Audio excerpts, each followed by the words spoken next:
अस्सलाम वालेकुम मुअज़्ज़िज़ वालिदैन। आज हमने बच्चों को जो सब पढ़ाया है वो है बे से मुतल्लिक। बा बे, इसका दुरुस्त तलफ़्फ़ुज़ और उसकी अदायगी ये सबसे ज़रूरी और अहम चीज़ है।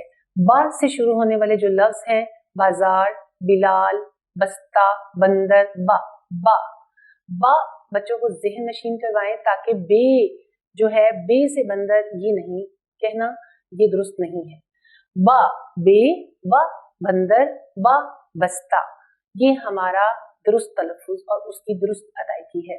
बच्चों के सामने मुख्तलिफ चीज़ें रखते हैं, उसमें से कहें कि इसमें जो बे से शुरू होने वाले चीज़ें हैं वो मुझे उठा कर दें, जैसे कि बस्ता है, अंगूर है, कोई और फल है, उसमें से बताइए कि बे से शुरू होने वाला कौन सी चीज़ है, उसमें से बच्चा वो उठा कर आपको दे। बे का सही लिखने का तरीका, बे का स्टार्ट उठा हुआ होता है, लाइन से वो उठा हुआ होता है, उसको सीधी लाइन से लाके एकदम से इख्तिताम करना है। बे की दुरुस्त तलफ़्फ़ुज़ के साथ उसका दुरुस्त लिखना, ये सबसे अहम चीज़ है। ये हमारे ये इब्तदाई जो लिखाई है यही हमारी आगे की लिखाई के अंदर मुआवन साबित होती है और पहला ज़ीना यही होती है। उम्मीद है कि आप तमाम वालिदैन को ये चंद तजावीज़ और ये वीडियो पसंद आई होगी। किसी के साथ इजाज़त चाहते हैं। अल्लाह हाफ़िज़।